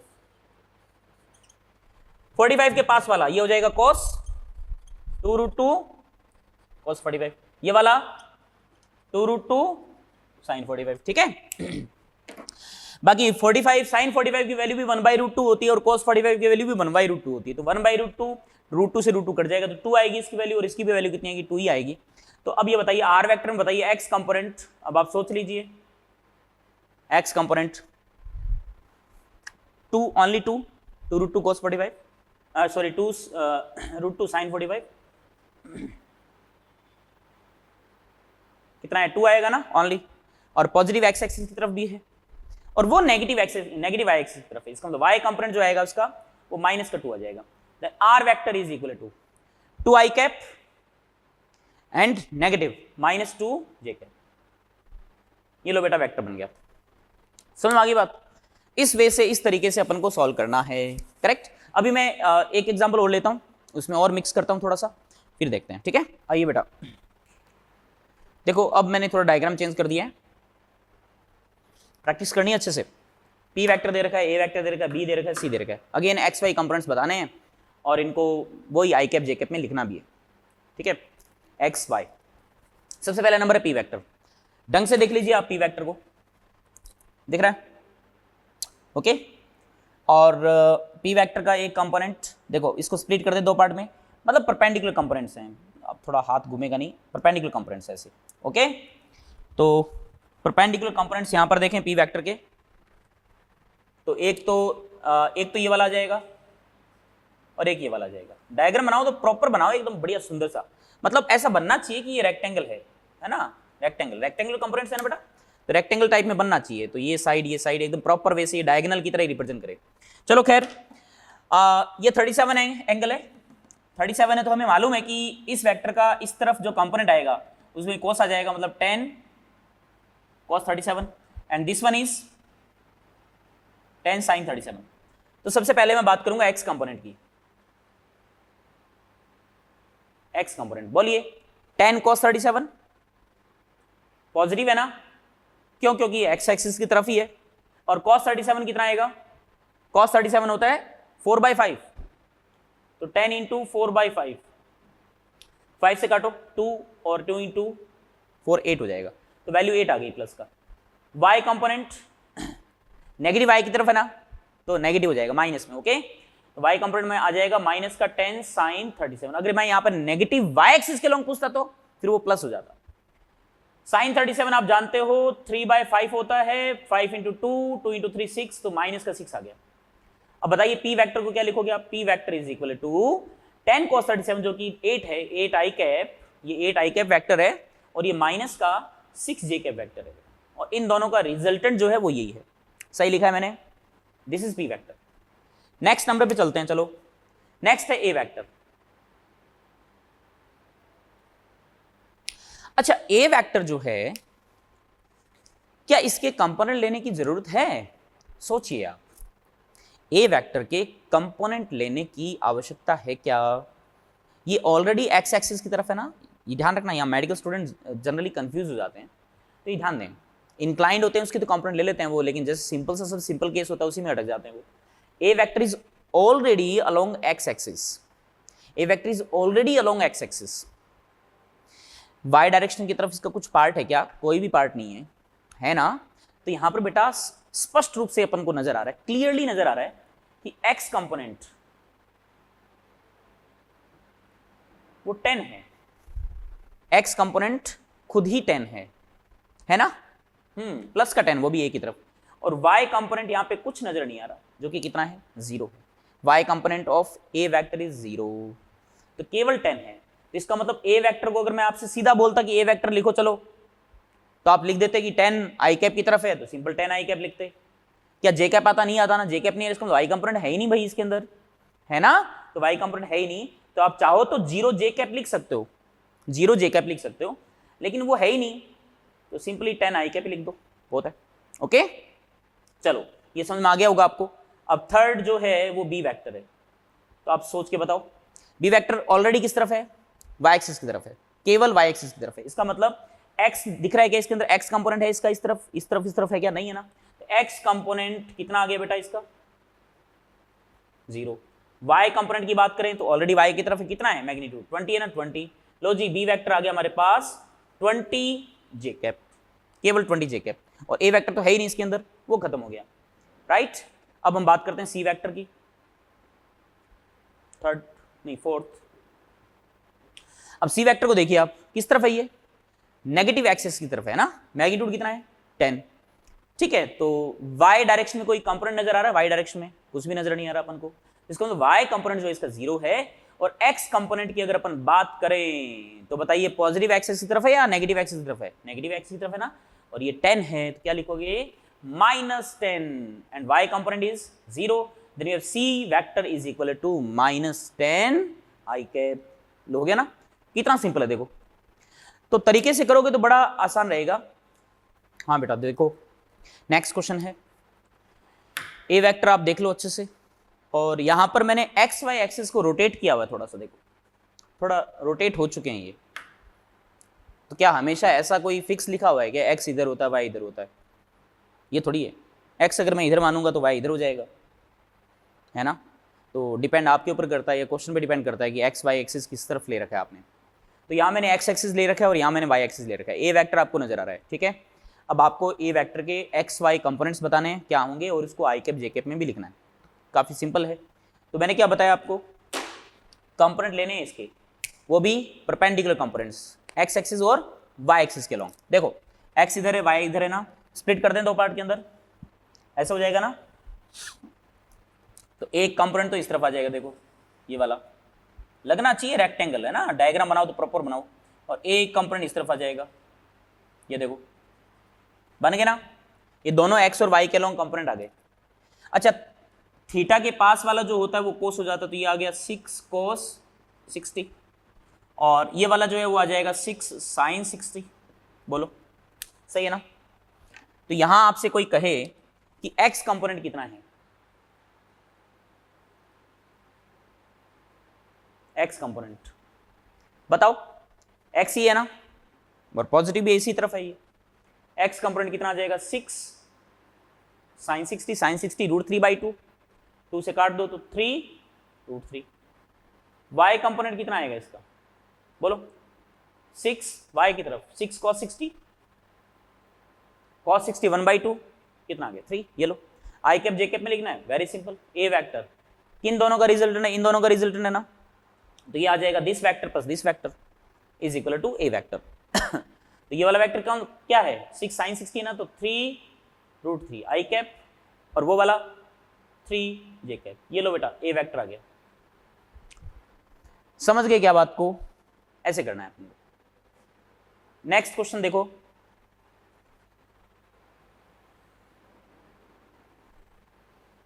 जैसे इस तरफ z दे रखा है आपको, इस तरफ x दे रखा है, ठीक है, इस तरफ x इस तरफ z, ये ओरिजिन है। तो यहां पर मैं 2 एग्जांपल ले रहा हूं बस, ठीक है, 2 से आप समझ लेना, क्योंकि बात वही है, सेम उसी टाइप से ही करना होता है। ये वाला एंगल मान लीजिए 45 डिग्री है, ये p वेक्टर है और मैग्नीट्यूड है इसका 2√2, और ये वाला एंगल मान लीजिए 30 डिग्री है, ये q वेक्टर है और इसका मैग्नीट्यूड है 4। ये x और z है, देख लो अच्छे से। तो इसमें आपसे पूछा गया है find x and z components of p vector and q vector, और इनको i cap j cap k cap उनमें लिखना है, ठीक है। तो करें फिर सॉल्व इसको। देखो सबसे पहले p वेक्टर दिख रहा है आपको, तोड़ें p वेक्टर को, स्प्लिट करो x एंड z परपेंडिकुलर, तो एक कंपोनेंट इस तरफ आ जाएगा देखो, और एक कंपोनेंट इस तरफ आ गया, रेक्टेंगल सा बनना चाहिए। तो 45 के पास वाला मतलब 2√2 है, तो ये आ जाएगा 2√2 cos 45, cos 45 1/√2 होता है, √2 से √2 कट जाएगा तो 2 आ जाएगा। ये वाला बोलो 2√2 sin 45, sin 45 की वैल्यू 1/√2 होती है, √2 से √2 कट जाएगा, केवल क्या आएगा 2 आएगा। आ गया। तो सबसे पहले p वेक्टर का बताओ। देखो एक तो x डायरेक्शन के अलॉन्ग है, तो x कंपोनेंट आ गया, कितना आएगा बोलो 2 आ गया ना, प्लस का 2। अब y की वजह z है तो कोई दिक्कत नहीं है, z कंपोनेंट कितना है 2 है ना, प्लस का 2। तो बताओ p वेक्टर को क्या लिखोगे अब आप। p वेक्टर जो है वो इन दोनों वेक्टर का रिजल्टेंट है बेटा। ये वाला वेक्टर x एक्सिस के अलॉन्ग है, तो इसको लिखेंगे बटन 2i कैप। ये वाला z एक्सिस के अलॉन्ग है, क्या लिखोगे 2k कैप, z के along unit vector k cap था, याद करो 2k कैप, ठीक है 2k कैप। और मैग्नीट्यूड तो 2 ही है, मैग्नीट्यूड तो भैया इनका कोएफिशिएंट का स्क्वायर करो, 2 का स्क्वायर प्लस 2 का स्क्वायर का अंडर रूट 4 8 का अंडर रूट 2√2, तो 2√2 ही तो है, तो 2√2 के ही अपने कंपोनेंट्स दिए बेटा। नेक्स्ट है q वेक्टर। q वेक्टर को भी तोड़ो 2 पार्ट के अंदर, ऐसे ही आएंगे, एक कंपोनेंट इस तरफ आ जाएगा देखो, और एक कंपोनेंट इस तरफ आ जाएगा बेटा, बन गया रेक्टेंगल ये। तो ये 4 है, तो 4 का ये वाला कंपोनेंट 30 के पास वाला 4 cos 30, और ये वाला 4 sin 30, ठीक है। तो बताइए एक तो x कंपोनेंट लिख रहा हूं मैं, x की बजाय नेगेटिव x की तरफ आई है 4 cos 30, तो इसका मतलब वैल्यू क्या आएगी माइनस का 4 cos 30, cos 30 √3/2, 2 से 2 कट जाएगा तो माइनस का 2√3। एंड दूसरा जो है z की तरफ है, z कंपोनेंट कितना है बेटा 4 sin 30, sin 30 1/2 होता तो वैल्यू 2 आ गई। चलो वेक्टर में लिखो q वेक्टर इक्वल्स टू, ये नेगेटिव x की तरफ है कोई दिक्कत नहीं है, तो ये आ जाएगा माइनस का 2√3i कैप, और वो वाला z की तरफ है तो मतलब 2k कैप। समझ गए, इस वे से इस तरीके से आपको करना है। नेक्स्ट क्वेश्चन में चलते हैं, चलो नेक्स्ट क्वेश्चन देखो, बहुत प्यारा सा सिंपल सा क्वेश्चन है। Weight of box is w, box weight जो है वो w है, एक्टिंग डाउनवर्ड, डाउनवर्ड डायरेक्शन में एक्ट कर रहा है। Find the components of w along the incline plane and perpendicular to the incline plane. मतलब आपसे कह रहा है कि w जो फोर्स वेक्टर है, ये जो वेक्टर है इसका मैग्नीट्यूड w है, और आपसे कह रहा है कि इंक्लाइन प्लेन के अलोंग और इंक्लाइन प्लेन के परपेंडिकुलर डायरेक्शन में आप इसको कंपोनेंट लेने हैं, ठीक है। तो कैसे ड्रॉ करें, चलो आओ ध्यान से देखना, इसी डायग्राम को आप कॉपी कर लीजिए, इसी में फिर मैं इसको सॉल्व करता हूं बेटा, ठीक है। देखो W तो ये है ही आपके पास नजर आ रहा है। अब आप ये देखें कि इंक्लाइन प्लेन के अलोंग मतलब डायरेक्शन कौन सी, ये वाली है ना, देखो यही तो है। और इंक्लाइन प्लेन के परपेंडिकुलर बोले तो ये वाली डायरेक्शन है, देखो हो गया ना। तो ये डायरेक्शन इंक्लाइन प्लेन के अलोंग है और ये डायरेक्शन इंक्लाइन प्लेन के परपेंडिकुलर है। Is that clear? इसको चाहो तो x मान लो, तो ये क्या हो जाएगा, y हो जाएगा। अब खेल खत्म है, कुछ भी नहीं बचा। देखो अब आपको केवल ज्योमेट्री पे थोड़ा सा फोकस करना है और बाकी काम आसान हो जाएगा। आप ये देखो, ये ट्रायंगल बन रहा है, ये वाला है ना। इस ट्रायंगल में देखो आप जरा, आपको ये चीज क्लियर हो जाएगी। ये ट्रायंगल बन रहा है, देखो ये ट्रायंगल में ये वाला एंगल थीटा है, ये वाला एंगल 90 है ना, समझ रहे हो। इसको W को आगे एक्सटेंड कर दो ये 90 है, तो ये जब ये 90 है थीटा, तो ये वाला एंगल आपको पता ही कितना आ जाएगा, 90 माइनस थीटा या π/2 माइनस थीटा। और जब ये π/2 माइनस थीटा आ जाएगा, तो अब ये देखो ये लाइन दिख रही है आपको, ये एग्जैक्टली 90 डिग्री एंगल पर है। इसका मतलब ये वाला एंगल भी 90 होगा ना। तो ये जब ये π/2 माइनस थीटा है, तो ये वाला एंगल कितना आएगा फिर, ये पूरा π/2 है, यहाँ से यहाँ तक। π/2 में से π/2 माइनस थीटा सब्ट्रैक्ट करोगे तो थीटा नहीं आ जाएगा क्या, ये आ गया ना। इसका मतलब ये वाला एंगल आपके पास थीटा आ चुका है। अब आप ये सोच रहे होंगे मैं ये एंगल क्यों कैलकुलेट कर रहा हूँ, क्योंकि मुझे कंपोनेंट लेने हैं भाई। अब आप ये बताएं कि W के मुझे कंपोनेंट लेने हैं, एक तो इंक्लाइन प्लेन के अलोंग और एक इंक्लाइन प्लेन के परपेंडिकुलर डायरेक्शन में। तो W यूं है, इस W को दो पार्ट में तोड़ूं, स्प्लिट करूं, तो यूं आ जाएंगे ना, ये बोलो बोलो, परपेंडिकुलर, करेक्ट। तो ये दोनों कंपोनेंट्स हमारे पास आ जाएंगे। एक कंपोनेंट तो बेटा ये वाला आ जाएगा देखो, और एक कंपोनेंट इस तरफ आ जाएगा, ठीक है। ये दोनों कंपोनेंट हमारे पास आ जाएंगे। अब एक बार बताइए, थीटा के पास वाला अपन जानते हैं cos थीटा हो जाएगा, तो W cos थीटा, और थीटा के इधर वाला W sin थीटा। तो यहां पर अपन लिख सकते हैं अलोंग द इंक्लाइन प्लेन, है ना, कंपोनेंट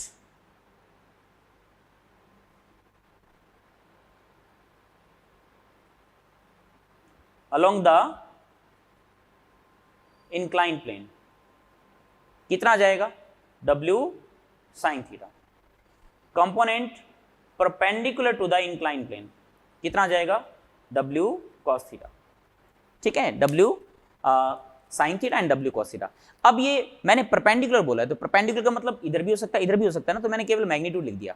अब आपके माइंड में आ रहा होगा सर ये तो y इधर नेगेटिव y, तो यहाँ आपने माइनस W cos थीटा क्यों नहीं लिखा।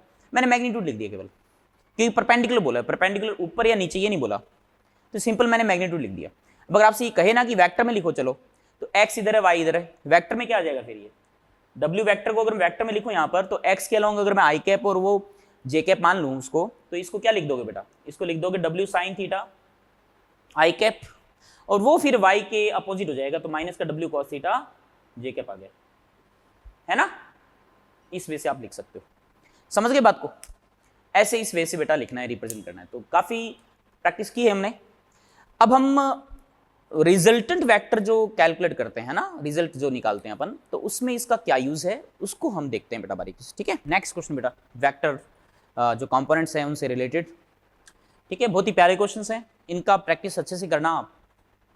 देखो फर्स्ट क्वेश्चन है, सिंपल से क्वेश्चन देखो, ए वेक्टर आपको गिवन है i cap minus 2j cap, B vector given है 2i cap plus j cap, ठीक है। नोट कर लिया। पूछा है ए वेक्टर प्लस बी वेक्टर बताओ कितना होगा। फिर दूसरा पूछा है कि इसका मॉड्यूलस बता दो, मतलब मैग्नीट्यूड बता दो। फिर पूछा है angle with A vector plus B vector and x axis बता दो।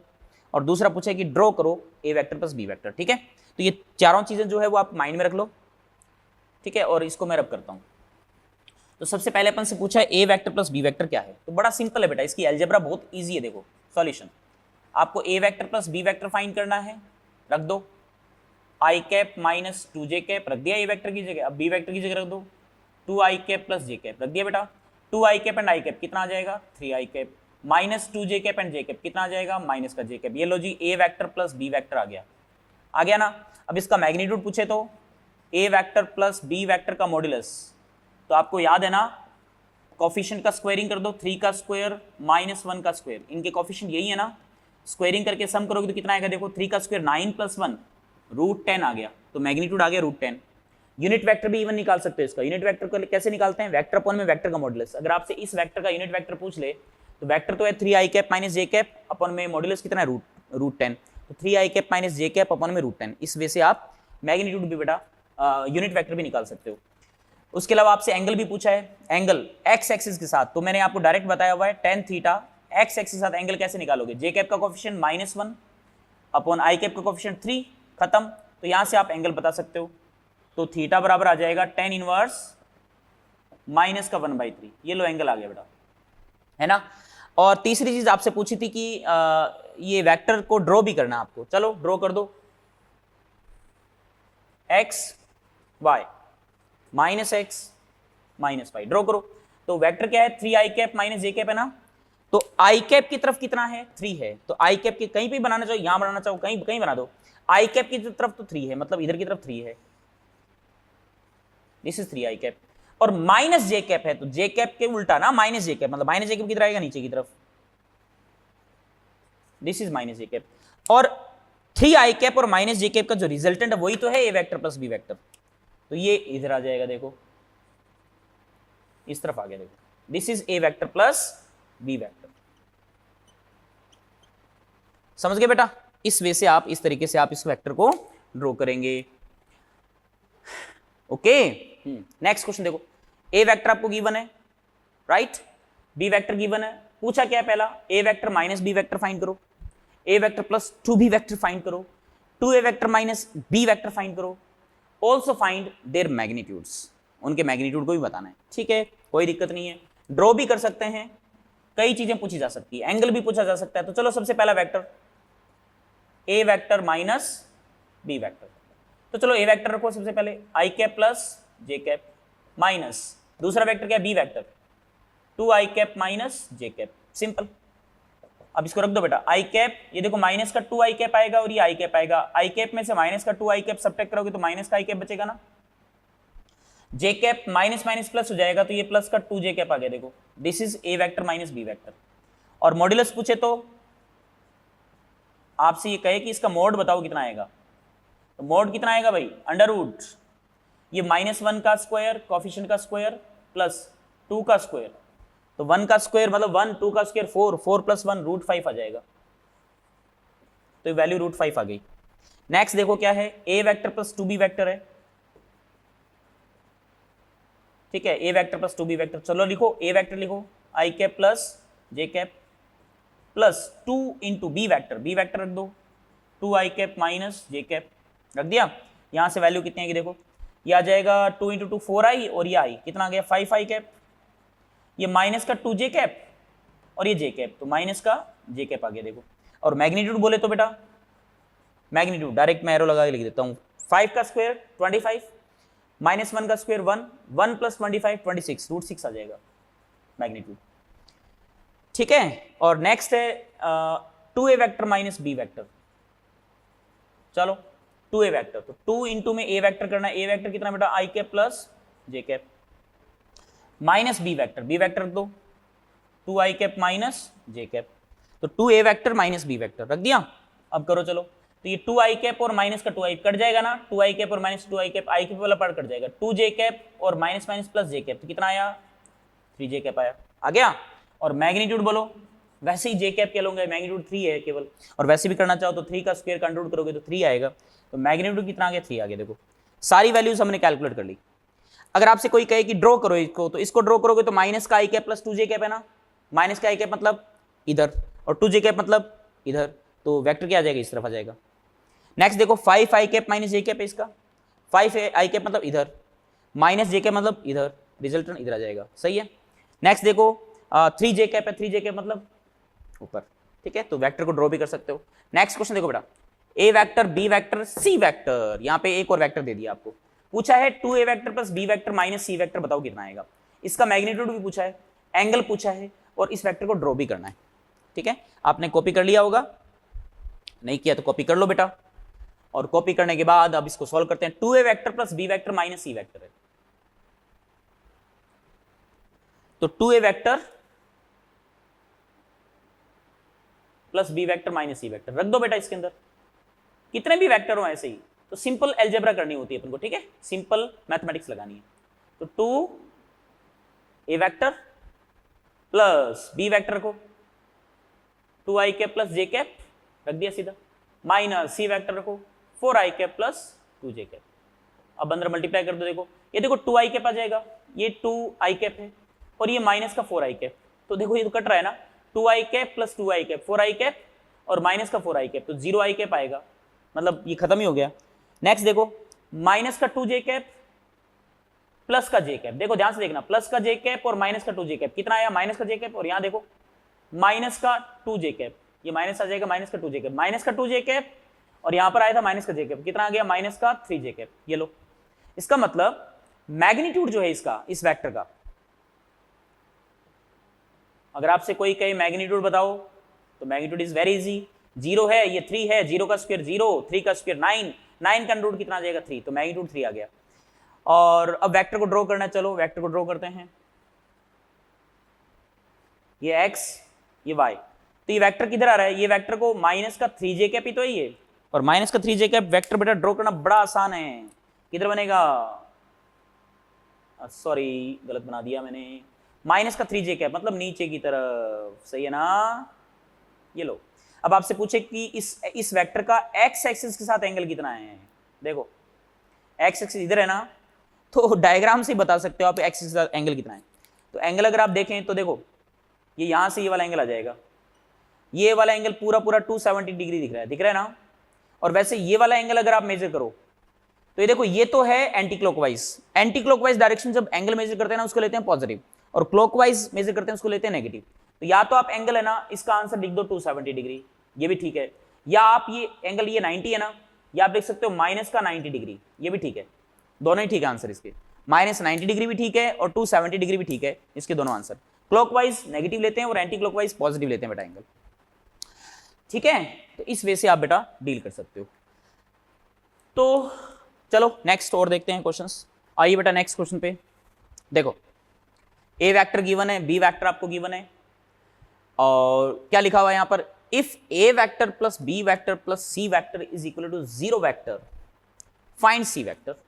कितना सिंपल है, देखो बहुत ही आसान है, देखो ये जो कह रहा है वैसे से कर दो, ए वेक्टर रख दो बी वेक्टर रख दो, और सिंपल जो भी अलजेब्रा है वो लगा दो प्लस माइनस वाली, देखो ए वेक्टर रखो आई कैप प्लस 2j कैप, फिर बी वेक्टर रखो माइनस का 2i कैप माइनस का 4j कैप, बी रख दिया, और फिर प्लस में क्या है सी वेक्टर, और बराबर क्या रखना है 0 वेक्टर। तो यहां देखो आई कैप माइनस 2i कैप कितना बचेगा माइनस का i cap, 2j cap minus 4j cap कितना बचा माइनस का 2j कैप, प्लस में सी वेक्टर बराबर 0 है ना, ये 0 वेक्टर है नल वेक्टर। अब इस वाले पार्ट को इधर ले जाओ, अब इधर लेके जाओगे तो सिंपल अलजेब्रा है बेटा, इधर जाएगा तो वो पॉजिटिव हो जाएगा, तो प्लस का i कैप प्लस का 2j कैप, ये लो सी वेक्टर आ गया। मॉडुलस ऑफ सी पूछे तो बोर्ड निकाल दो, 1 का स्क्वायर प्लस 2 का स्क्वायर 4 प्लस 1 का अंडर रूट 5। यूनिट वेक्टर पूछे तो यूनिट वेक्टर क्या आएगा इस सी वेक्टर का, यूनिट वेक्टर बोलो I cap plus 2j cap is C vector, C vector अपन में सी वेक्टर का मॉडुलस √5 है, तो यूनिट वेक्टर आ जाएगा आई कैप प्लस 2j कैप अपन में √5, ठीक है। तो इस तरीके से बेटा आप बहुत आसानी से ऐसे क्वेश्चंस डील कर सकते हो, सिंपल प्लस माइनस वाले, सिंपल अलजेब्रा वाले, क्योंकि वेक्टर जो है इनको फॉलो करता है, प्लस माइनस, ठीक है, सब्ट्रैक्शन एडिशन जो है उनमें आप सिंपल जो मैथमेटिक्स लगाते हो ना, जो अलजेब्रा यूज करते हो वही अलजेब्रा इसके अंदर आप यूज कर सकते हो, ठीक है, वेक्टर के अंदर सिंपल यूनिट वेक्टर के साथ। चलिए आगे बढ़ें, कुछ क्वेश्चंस मैं आपको इस टाइप के दूंगा ताकि आप उनका प्रैक्टिस करें, अभ्यास करें। नेक्स्ट क्वेश्चन बेटा, find A vector plus B vector using component methods. आप एक बार इस डायग्राम को देखो, ए वेक्टर दे रखा है बी वेक्टर दे रखा है, दोनों एरो एक ही पॉइंट से स्टार्ट हो रहे हैं, और मैं आपसे कहूं कि रिजल्टेंट वेक्टर बताइए कितना होगा, उसका मैग्नीट्यूड बताओ, तो ट्रायंगल ऑफ वेक्टर एडिशंस देख लो, पैरेललोग्राम ऑफ वेक्टर एडिशंस देख लो, वो हम पढ़ चुके हैं ना, इससे बढ़िया बढ़िया क्वेश्चंस कर चुके हैं ऑलरेडी। तो अगर आपसे कोई कहे कि रिजल्टेंट वेक्टर क्या होगा, अगर दोनों एरो एक ही पॉइंट से स्टार्ट हो रहे तो अपन को मालूम है रिजल्टेंट वेक्टर जो है parallelogram law of vector additions देखें तो वो कहीं ना कहीं इस डायगोनल को रिप्रेजेंट करेगा ना, this is the resultant vector ना, सही है। और मैग्नीट्यूड अपन जानते ही हैं, मैग्नीट्यूड कैसे निकालते हैं, तो मैग्नीट्यूड बेटा दोनों वेक्टर के बीच का एंगल कितना है 60 है ना, तो r is equal to under root a square plus b square plus 2 है बिकॉस थीटा, a वैल्यू 2 है, b की वैल्यू भी 2 है, 2 का square plus 2 into 2 and cos 60, angle between a vector and b vector is 60 then cos 60, cos 60 is 1/2, 2 से 2 cancel out हो जाएगा, 2 square आ जाएगा यहाँ पर, 2 square plus 2 square plus 2 square कितना आया, 4 प्लस 4 प्लस 4 12, और 12 का अंडर रूट करोगे तो कितना आ जाएगा, 2√3, ये आर आ गया। तो मतलब मैग्नीट्यूड आर 2√3 है। लेकिन मैंने यहां पर आपसे कहा है using component method, component method से इसको सोल्व करना है बेटा, नहीं तो फिर सीखा क्या आपने इसके अंदर, ठीक है। तो इस मेथड से भी इसको हम सॉल्व कर सकते हैं बहुत आसानी से। देखो मैं बताता हूं, देखो ध्यान देना बेटा, और ये मेथड आना चाहिए, ये बहुत खास मेथड है बेटा, इसका बहुत यूज है फिजिक्स के अंदर। तो जैसे सबसे पहले ए वेक्टर को देख लिया हमने, this is A vector and magnitude of A vector is 2, ठीक है, इसको एक लाइन पे मैंने मान लिया। अब जो बी वेक्टर दिख रहा है आपको, क्या मैं बी वेक्टर के दो परपेंडिकुलर कंपोनेंट्स नहीं ले सकता क्या? मैं अब लेने वाला हूं, देखो this is B vector, magnitude B का 2 है, ये वाला एंगल 60 है, ठीक है। तो ये एज ए मैंने एक्स डायरेक्शन मान ली और ये एज ए मैंने वाई डायरेक्शन मान ली। तो कोई डायरेक्शन मानना कोई जरूरी नहीं है, आप अपने माइंड में ये कंसीडर कर सकते हैं। तो अगर मैं बी के दो कंपोनेंट ले लूं, आप ऐसे ही ए के भी कंपोनेंट ले सकते हो, ठीक है। जैसे यहां पर मैं बी के दो कंपोनेंट लूं, एक तो बेटा ए के अलोंग आ जाएगा, देखो आ गया, इसी तरफ आया, और एक इस तरफ आ जाएगा, देखो परपेंडिकुलरली, एकदम परपेंडिकुलर आ गया। तो ये कंपोनेंट कितना आएगा बी का, 2 cos 60, और ये वाला कंपोनेंट कितना आएगा, 2 sin 60।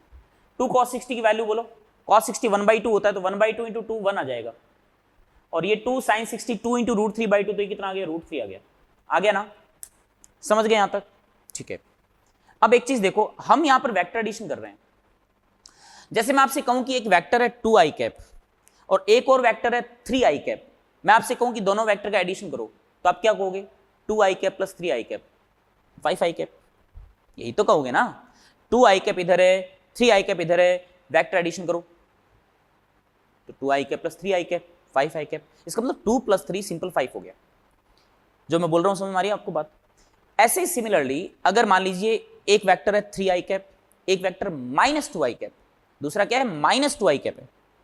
अब मैं आपसे कहूं कि इन दोनों का वेक्टर एडिशन करो, मतलब किस किस का, 3i कैप और -2i कैप का एडिशन करना है, तो क्या लिखोगे, 3i कैप, क्या लिखोगे, 3i कैप एडिशन करना है किसका, -2i कैप का, तो कितना आ जाएगा, 3i कैप माइनस का 2i cap, 3i cap -2i cap क्या बचेगा, i कैप बचेगा ना, यही तो आया। तो 3i कैप माइनस का 2i कैप क्या बचा, 1i कैप। और वैसे सिंपली सोचें तो 3 इधर 2 इधर, 3 इधर 2 इधर, 3 - 2 1 इधर आ जाएगा, ठीक है। जैसे मैं कहूं -3i cap and 2i cap का addition, -3i cap and 2i cap का addition, -3i cap plus 2i cap कितना आएगा, माइनस का i कैप, ऑब्वियसली आएगा, क्यों, -3i कैप इधर होगा 3 और इधर आएगा 2, तो 3 इधर ज्यादा है 2 इधर कम है, तो 3 - 2 मतलब 1 इधर आ जाएगा, मतलब माइनस का 1i कैप। समझ गए बात को? तो वही वे है, उस तरीके से आप डील कर सकते हो। तो आप एक बार इसको अच्छे से देख लो, गौर से देख लो, ये मैंने कंपोनेंट ले लिए। अब मैं यहां पर क्या ऐसा बना सकता हूं इनका इफेक्टिव डायग्राम, ध्यान से देखना। बी वेक्टर के 2 टुकड़े कर दिए मैंने, ये बी वेक्टर के मैंने 2 टुकड़े कर दिए हैं। अब बी वेक्टर नहीं बचा, बी वेक्टर रहा नहीं अब, क्योंकि आपने इसके 2 टुकड़े कर दिए। तो मैंने पहले 2 वेक्टर थे, A vector and B vector, A vector तो अभी भी वही है, लेकिन बी वेक्टर के 2 टुकड़े कर दिए, तो अब वेक्टर हो गए 3 टोटल। उनमें से 2 वेक्टर तो एक ही तरफ हैं, एडिशन करना ही अपन को, तो ये 1 है और ये 2 है, तो इस तरफ कितना आ जाएगा, 3 नहीं आ जाएगा क्या, ठीक है, 2 + 1, समझ में आ रही बात, 2 + 1 आ जाएगा, ये 2 + 1 = 3 आ गया, आया ना। ऐसे ही सिमिलरली ये 3 आ गया, ऐसे सिमिलरली ये इधर की तरफ कितना है, √3 है ना, ये इस तरफ √3 आ गया, देखो आ गया, √3 आ गया। मतलब मैंने इसको 2 टुकड़ों में तोड़ा, 3 वेक्टर हो गए, कौन कौन से, ये वाला, एक रेड वाला ये, और एक ब्लैक वाला, और ये दोनों एक ही तरफ थे, ऐड हो गए, 2 + 1 3 हो गया। अब वापस इन 2 से मैंने, इस रेड वाले और इस ब्लैक वाले 2 से मैंने 1 बना दिया, वापस 3 से वापस 2 बन गए। लेकिन इन दोनों की खास बात पता है क्या, ये दोनों एक दूसरे के परपेंडिकुलर हैं, और जब परपेंडिकुलर होते हैं तो रिजल्टेंट वेक्टर पक्का पक्का यही आएगा। This is the resultant vector बेटा, उसमें कोई बदलाव नहीं आएगा। एंड रिजल्टेंट वेक्टर का मैग्नीट्यूड दोनों म्यूचुअली परपेंडिकुलर है ना, this is 3i cap, this is √3j cap, 3i cap √3j cap. और मैं आपको कहूं मैग्नीट्यूड बताओ तो क्या करोगे, स्क्वायर करके सम करके अंडर करोगे ना कोफिशिएंट का। और वैसे भी बेटा परपेंडिकुलर है, ये इसके बराबर है और ये बेस है, तो पाइथागोरस थ्योरम आप लगाओगे। तो यहां पर कितनी वैल्यू आ जाएगी बेटा, देखो 3 का स्क्वायर प्लस √3 का स्क्वायर, 3 का स्क्वायर 9, √3 का स्क्वायर 3, 9 प्लस 3 12, 12 का अंडर रूट 2√3, ये लो खत्म हो गया, 2√3 आ गया। और अगर आपसे कोई कहे कि एंगल भी बता दो, चलो एंगल बताओ कितना आएगा, तो क्या एंगल नहीं फाइंड कर सकते? बहुत आसानी से फाइंड कर सकते हैं। रिजल्टेंट वेक्टर का ए वेक्टर के साथ एंगल, ये वाला एंगल अगर आपसे पूछ ले थीटा या फाई, बताओ रिजल्टेंट वेक्टर का एंगल कितना आएगा, tan phi is equal to perpendicular by base, perpendicular is √3, base is 3, तो √3/3 मतलब 1/√3। 1/√3 कब होता है, जब फाई की वैल्यू 30 डिग्री हो, tan फाई की वैल्यू 30 डिग्री बेटा, यहां से फाई बराबर आ गया 30 डिग्री। तो रिजल्टेंट वेक्टर और ए वेक्टर इधर था ना, ए वेक्टर के बीच में एंगल 30 डिग्री आ गया बेटा। यहां पे भी देखो आप, रिजल्टेंट वेक्टर और ए वेक्टर के बीच में एंगल याद है क्या आपको, फाई याद है, tan फाई बराबर क्या लगाया था हमने, tan फाई बराबर b sin थीटा अपॉन में a plus B cos theta, मालूम है ना, ये लगा के देख लो आप, वैल्यू सेम ही आएगी। b की वैल्यू कितनी है, 2 है, और sin 60 है ये, अपॉन में 2, a की वैल्यू भी 2, b की वैल्यू भी 2, cos 60। और ये वैल्यू अगर आप देखो यहाँ पर 2 sin 60, sin 60 √3/2 होता है, 2 से 2 कट जाएगा, ऊपर √3 आ गया। यहाँ पे देखो 2 प्लस 2 cos 60 1/2 होता है, तो 2 से 2 कट जाएगा, 1 आ जाएगा, तो 1, 2 + 1 3, 3 √3 ऊपर 3 नीचे, तो कितना आया 1/√3 आया ना। इसका मतलब फाई की वैल्यू यहाँ पर भी कितनी है, देखो 30 आई। ठीक है, मेथड सारे हैं आपस में इंटर रिलेटेड है बेटा, लिंक्ड हैं सारे के सारे, बेसिक ज्योमेट्री ही है सब की सब। तो कंपोनेंट मेथड से कैसे डील करना आपको क्वेश्चन को, देखो बहुत ही आसान है, बहुत ही सिंपल वे से आप सॉल्व कर सकते हो। ठीक है, आगे मैं आपको 1-2 क्वेश्चन और करवाता हूं कंपोनेंट के, एक क्वेश्चन और करते हैं बेटा। हाँ बेटा, नेक्स्ट क्वेश्चन देखिए, ए vector, B vector, C vector दे रखा है, 3 वेक्टर्स आपको दे रखे हैं, और एंगल ये 120 120 दे रखा है। ये वाला एंगल दे नहीं रखा, आपको निकाल सकते हैं, क्योंकि टोटल एंगल 360 होता है, तो इन दोनों का सम करके 360 में सब्ट्रैक्ट कर दोगे तो ये वाला एंगल आ जाएगा आपके पास। ठीक है, वो कोई इशू नहीं है।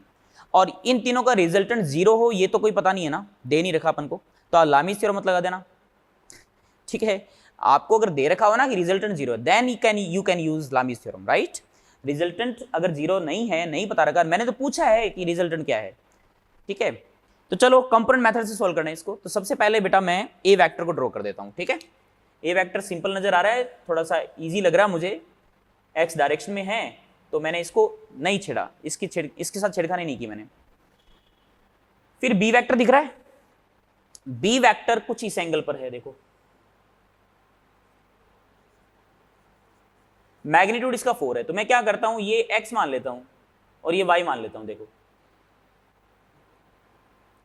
ठीक है, और अच्छा ये बताओ, ये 120 है, इसका मतलब ये तो 90 है कंफर्म है, तो ये 30 आ गया ना, क्योंकि 90 में 30 ऐड करोगे तभी तो 120 बनेगा।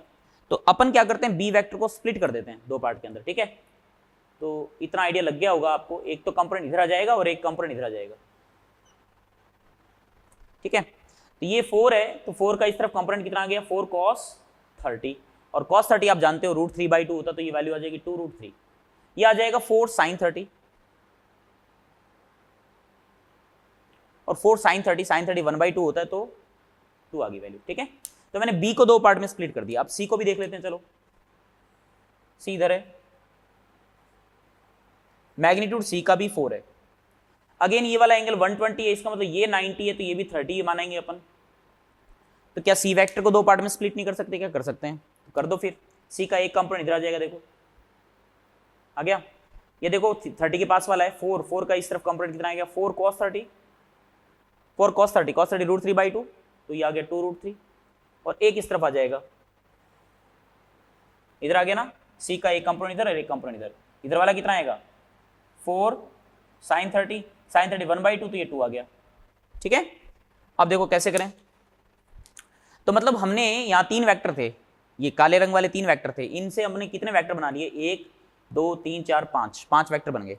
अब ये रहे नहीं, क्योंकि इनको तोड़ दिया हमने, इसको तोड़ दिया। अब आगे मैंने आपको बताया था कि 2 i cap 3 i cap 5 i cap, मतलब 2 and 3 एक ही डायरेक्शन 5 हो जाएगा, 3 इधर है 2 इधर है तो 1 हो जाएगा इधर की तरफ, 3 इधर है 2 इधर है तो इधर की तरफ 1 हो जाएगा। ठीक है, समझ गए बात को, इस लॉजिक को लगाना है अपन को एंड देन सॉल्व कर देना। देखो सबसे पहले देखो आप जरा, ऊपर 2√3 है, नीचे भी 2√3 है, देखो खत्म हो गया ना ये, बोलो बोलो, तो 2√3 और 2√3 ये तो सीधे सीधे खत्म हो गया, बोलो 0 आ गया। y के लॉन्ग बात करें तो आ गया ना, y के लॉन्ग कुछ भी नहीं बचा, ये y मान लिया मैंने, ये x मान लिया। अच्छा x के लॉन्ग देखो इधर कितना है, 4 है, 4 है ना इधर, माइनस इसको देखो ये 2 ये भी 2, ये दोनों ऐड हो जाएंगे ना, 2 + 2 तो 4 - 4 0 आ गया। तो x के अलोंग भी 0 आ रहा है, y के अलोंग भी 0 आ रहा है, तो इसका मतलब रिजल्ट कितना आएगा भाई, x कंपोनेंट भी टोटल रिजल्टेंट वेक्टर का 0 है और y कंपोनेंट भी 0 बेटा, इसका मतलब r वेक्टर का मॉडुलस कितना आ गया, 0 आ गया। समझ रहे हो ना मेरी बात को, कितना आसान है, देखो बहुत ही आसान है। तो इस तरीके से आप क्वेश्चंस को सॉल्व कर सकते हो बेटा। ठीक है, तो आज के लेक्चर में ये कुछ क्वेश्चंस मैंने आपको दिए हैं, इनका आप थोड़ा प्रैक्टिस करना, खुद से सॉल्व करना बेटा, और ये हम नेक्स्ट लेक्चर्स के अंदर किसी में भी इसको डिस्कस करेंगे। ठीक है, आप इनको कॉपी कर लीजिए।